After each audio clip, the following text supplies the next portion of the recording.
चव्हाण साहेब हे दोघं या ठिकाणी अर्ज भरण्याकरता त्यांच्या उमेदवाराचे राहुरीत आले असता त्यांनी माझ्याकडे ऑफिसला या ठिकाणी भेट दिली आणि शिवाजी कर्डिलेंच्या निधनानंतरची ही निवडणूक असल्या कारणानं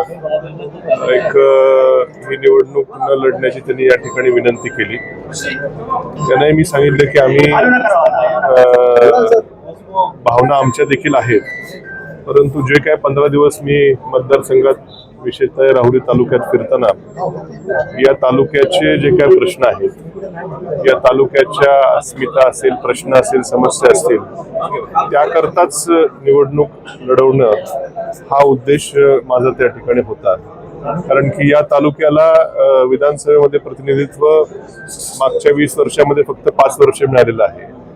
त्यात 2.5 वर्ष सरकारमध्ये, 2.5 वर्ष सरकारच्या विरोधामध्ये, आणि या तालुक्याचे काही महत्वाचे गहन प्रश्न निर्माण झालेले आहेत आणि त्याकरता निवडणूक लढवावी हा माझा आग्रह होता.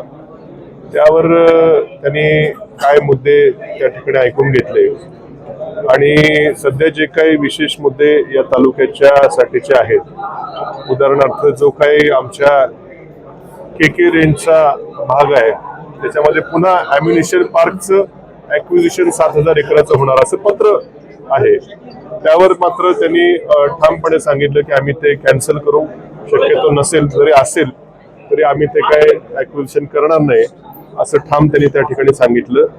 या डॉक्टर तनपुरे सहकारी साखर कारखान्याचं NCDC कडे कर्ज प्रकरण मंत्रिमंडळाच्या बैठकीसमोर बहुतेक असणार आहे. त्या बाबतीत देखील स्वतः विखे पाटील साहेबच त्या मला वाटतं ते बोलणे कमिटीवर आहेत, त्यामुळे त्याच्या बाबतीत त्यांनी देखील सकारात्मक भूमिका त्या ठिकाणी दाखवलेली आहे. राहुरी नगरपालिकेला एक मोठ्या प्रमाणामध्ये रस्त्यांकरता आम्ही इथं आश्वासन दिलं होतं, त्याकरता देखील त्यांनी वरती बोलून सकारात्मकता दर्शवलेली आहे. आणि इथं उद्योगधंद्याकरता एखादा मोठा उद्योग येणं आमच्या बांबोरी परिसरात म्हणा किंवा धरणाजवळचा जो आमचा जिरायती भाग आहे वरती ताराबाद साईडला वगैरे, जर काही जमीन उपलब्ध होणार असेल तर MIDC बाबत देखील अत्यंत सकारात्मक त्यांनी त्या ठिकाणी चर्चा केलेली आहे. आणि आणखीन काय विषय,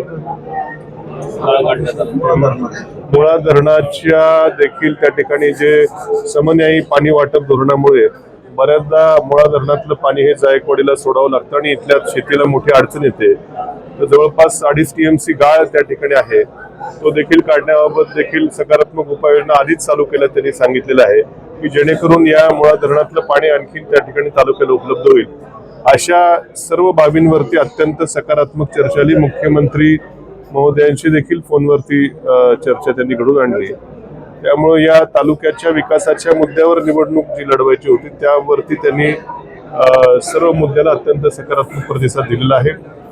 हा सर्व विषय, ही जी काय चर्चा झाली ही मला सर्व कार्यकर्त्यांशी बोलावं लागेल आणि सगळ्या कार्यकर्त्यांचं काय मत असेल त्यावर आम्ही आता थोड्याच वेळात बसून निर्णय घेऊ. विधान परिषदेची चर्चा होती, आपण असं काही विषय नाही. काय विधान परिषद, जिल्हा परिषदेच्या निवडणुका व्हायच्या, त्याला कधी होईल, वर्षांनी होईल, 2 वर्षांनी होईल.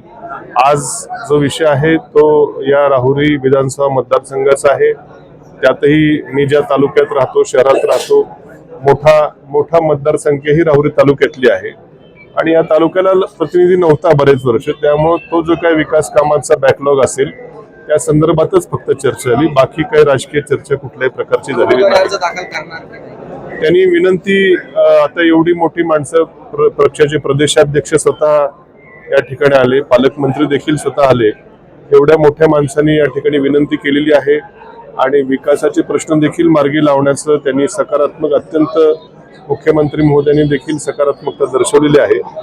या सगळ्या बाबी मला माझ्या कार्यकर्त्यांची चर्चा करावी लागेल.